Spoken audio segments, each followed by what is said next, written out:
Security वालों ने कहा था कि देखिए आप पूरे हिंदुस्तान में चल सकते हो, जम्मू में भी चल सकते हो, मगर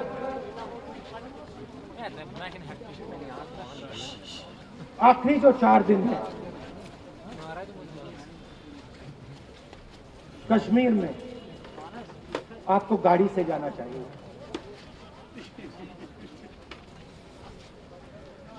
वेणुगोपाल जी ने मुझे कहा पहले, और जो ऑर्गेनाइज कर रहे थे उन्होंने कहा, 3-4 दिन पहले एडमिनिस्ट्रेशन ने कहा कि देखिए, शायद डराने के लिए, कि देखिए अगर आप पैदल चलेंगे तो आपके ऊपर ग्रेनेड फेंका जाएगा। तो मैंने सोचा, सुनिए, मैंने सोचा कि ऐसे करते हैं, मैं अपने घर वापस जा रहा हूं, 4 दिन पैदल चलूंगा, अपने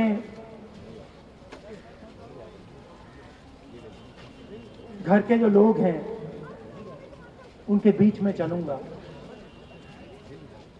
और मैंने सोचा कि जो मुझसे नफरत करते हैं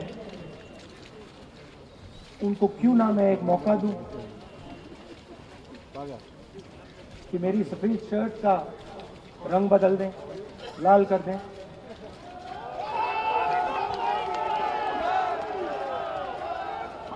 क्योंकि मेरे परिवार ने मुझे सिखाया है, गांधी जी ने मुझे सिखाया है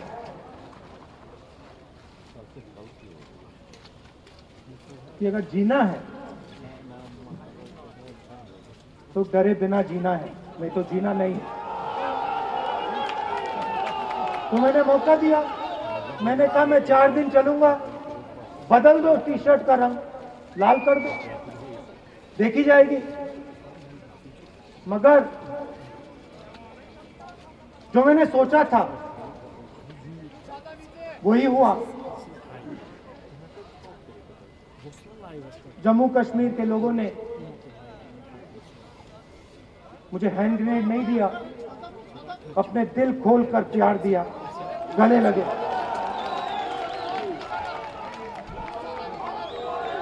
और मुझे बहुत खुशी हुई कि उन सब ने मुझे अपना माना, और प्यार से बच्चों ने, बुजुर्गों ने आंसुओं से मेरा यहाँ स्वागत किया। मैं अब जम्मू कश्मीर के लोगों से, और जो यहाँ हमारे सेना के लोग काम करते हैं, सीआरपीएफ के लोग काम करते हैं, उनको मैं कुछ कहना चाहता हूँ। सबको, जम्मू कश्मीर के युवाओं को,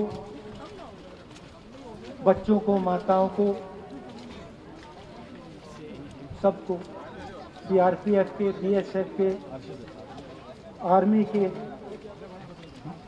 जवानों को, उनके परिवारों को, उनके बच्चों को मैं कहना चाहता हूँ, देखिए मैं हिंसा को समझता हूँ, मैंने हिंसा सही देखी है।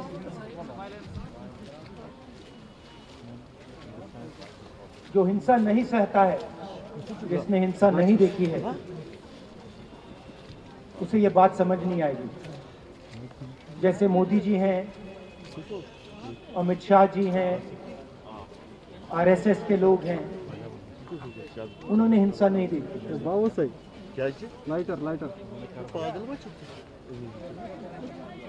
डरते हैं, नहीं डरते हैं, देखिए डरते हैं। यहाँ पे हम 4 दिन पैदल चले, मैं आपको गारंटी देके कह सकता हूँ कि बीजेपी का कोई नेता ऐसे नहीं चल सकता।